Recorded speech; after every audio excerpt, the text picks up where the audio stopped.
yesterday I bought something pretty cool. It is this gigantic Hobart welder. It's gas powered and it's pretty old, but it's a pretty neat machine. So let's check it out. All right, so here it is, still on the truck bed, still strapped down. I don't have time to unload it this morning, but we're gonna find out if the crane will even begin to lift this thing. It's about 1,600 pounds.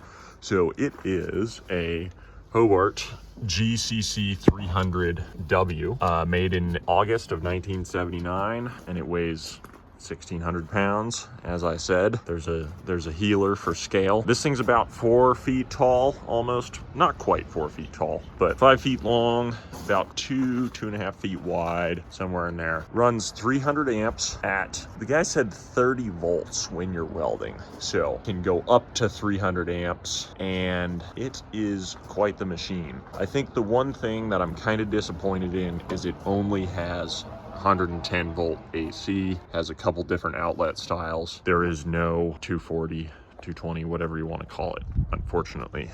So it's powered by this Wisconsin V4 with an electric start on it, which is really nice. It's got the battery back there. This thing seems to run really good. And part of the reason for that is that according to the hour meter, it only has 7 hours on it. So as far as I know, from what the guy told me, this machine was only used as a generator. And so the welding leads here were never actually hooked up. So yesterday we hooked up some welding leads to it. And as far as I know, I was the first and only person to ever weld with this machine in the last 40 something years. So pretty cool find. Got a really good deal on it too. It's not the perfect machine for what I need. It's honestly probably about 4 times larger than anything I need to do with it. But as far as a good welder that can mostly just sit on the ground over by the container here, it'll do just fine. Okay, well, it's about 9 o'clock at night. Afternoon did not go as planned, as you can probably see here. Had to come up with some reinforcements. Crane is, or the welder is off the truck bed. Got to go a little bit higher. I'm actually feeling pretty confident in this thing. Got some little bit of scrap work going on here. Lots of chains helping out the crane here. The 1,600 pound welder is fully suspended off of a hodgepodge of metal parts laying around in the yard and some clamps, and kind of by a chain come along. All right, so it's been about a week here. A few things have changed, but mainly that this is now on the ground. It has a diaphragm style fuel pump, and it's leaking. Leaks pretty bad. When the machine's running, this whole bell housing here just gets covered in gasoline, which is great. But luckily, you can kind of see where it comes from there. It was leaking a little bit around this filter housing, and then it was definitely leaking out of the pump, which is conveniently located about 1.5 inches from this little firewall, and it's extremely difficult to get to. So the solution to that is this guy, which is a auto parts store 12 volt fuel pump slash fuel filter. I'm gonna wire that in to the ignition switch here, so that when it's in the run position, that fuel pump will be on, and hopefully it'll all just work out real nice. I'm thinking I'm gonna wire it in so it's just, maybe even put it on this heat shield, but it should probably be kept kind of low, so it might go somewhere down here.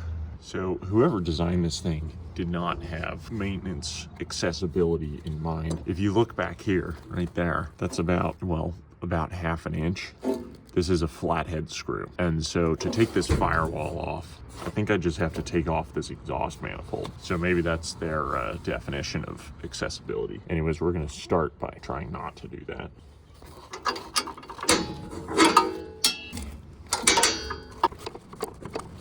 That thing is not interested in coming out of there. Well, that wasn't tight at all there, as you can see. That's pretty good. Looks like someone messed with this at one point. They actually moved the hose clamp. Pull this off of here, see if I can spill some fuel. I think I can get the line off. Wow, these guys did not think this through. That's crazy.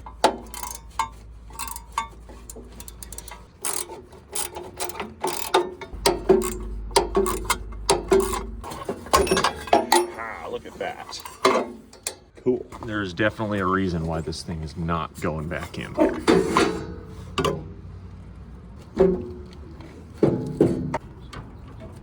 One, there's two. There we go. That's what we want to see. Nice and dry because I was smart enough to run this out of gas the other day. Will it come out this way? There. Excellent. All right, there's our fuel pump assembly. Now I'm thinking where it was really leaking from. So I know it was leaking here, which I kind of solved just by tightening the crap out of that thing. But it was definitely leaking real bad around this seal here. This thing is out of the equation, hopefully. Let's see what we can do with this fuel line, because this is actually rated for a little bit of pressure, but my fuel pump may be kind of hard to hook up to this. So let's see what we can do as far as that goes. Take this out. Hopefully this is the only piece we'll have to save. So, of course, this could have worked. It says flow that way. Of course, my outflow side is the threaded side. That's some special fitting going on there. So anyways, fuel pump side or fuel filter side. I'm not sure if I should put that together with tape or sealant or anything. Might throw a little bit of thread sealant on there and crank it down and call it good. So what I'm gonna have to do is I'm gonna have to come up with something here. So this end goes to the carburetor and this end to the fuel pump. And I'm gonna have to come up with something that will go between these two, which is probably just gonna be a little barbed fitting. This male 1/8" pipe thread. I didn't even think about this. I took this fitting out of here and it's the same fitting as here, which would give me a male barbed fitting. Now all I need to do is come up with some sort of coupler here, 1/8" pipe coupler, which I don't think I have laying around. I went and dug through that toolbox from the last video looking for one of these, which I have, but they're too large. So let's see if we can find a coupler, and then if not, I'm just gonna make one. This one I'm kind of pleased with. This is an 1/8" on this side, the right hole size for an 1/8" on this side.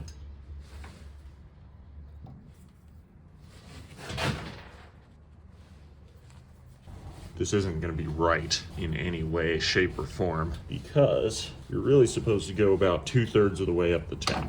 If I do that, I'm going to end up taking out those threads on this side. Looks like I'm actually surprisingly close, though.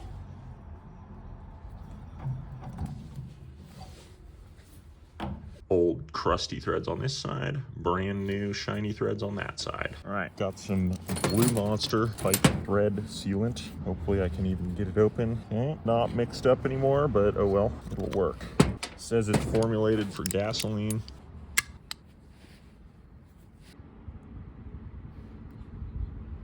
It'll work, perfect, look at that. Not worried about that at all, so. Being careful to not get it too close to the end so that it doesn't go inside the fuel system. Need a little chunk that goes from there to there.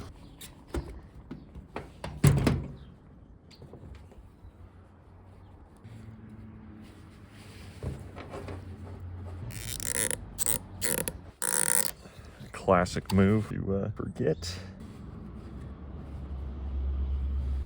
Got some hose clamps that are entirely too large. Might move that over a little bit, but I'm gonna leave that loose so that when I go to install it, it's not really in my way. So I'm gonna need a little cover plate here to go where this was.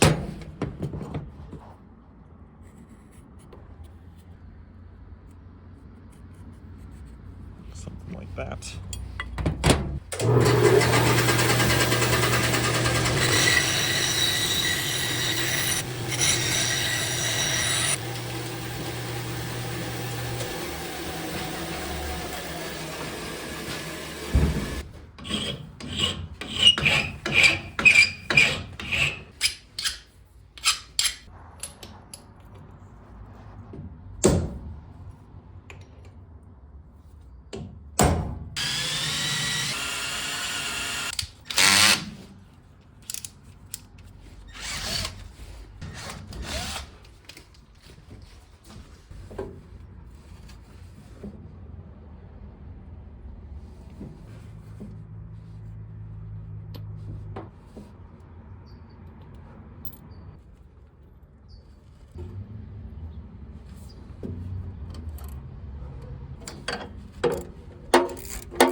Okay, so what I'm gonna do here is I wanna try to find some volts. So this should read nothing. We got 12.53. Okay, so that is always on. This reads nothing. Okay, so this is what I'm thinking might be the solution here. Is that if I clip this, okay, we heard that little click, right? That, I believe, was a solenoid.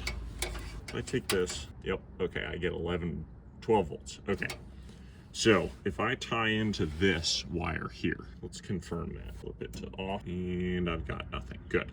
Okay, so this is connected to the ignition, goes to that solenoid that you can see right here. And when this is on, when the solenoid's on, fuel pump's off. So when the solenoid's off, fuel pump's off. So let's try to come up with some little bit of a redneck bus bar sort of situation here.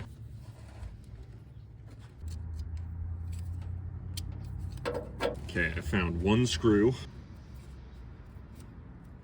Nice and sketchy, just the way it should be. This welder that's practically brand new and just make it my own, let's put it that way. There we go, doesn't look too bad, shockingly. Hopefully it doesn't shock anyone, but could have been worse. Let's make sure we hear that click. I'm happy with that.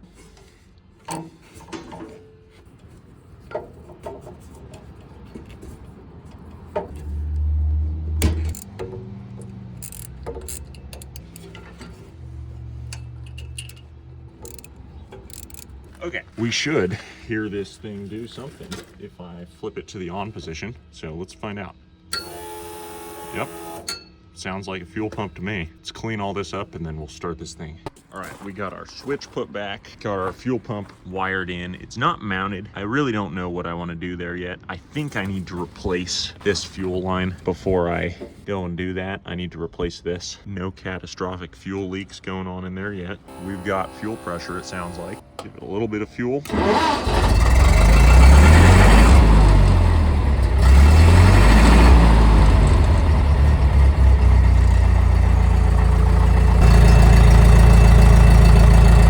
Look at that. Like I said, it runs good.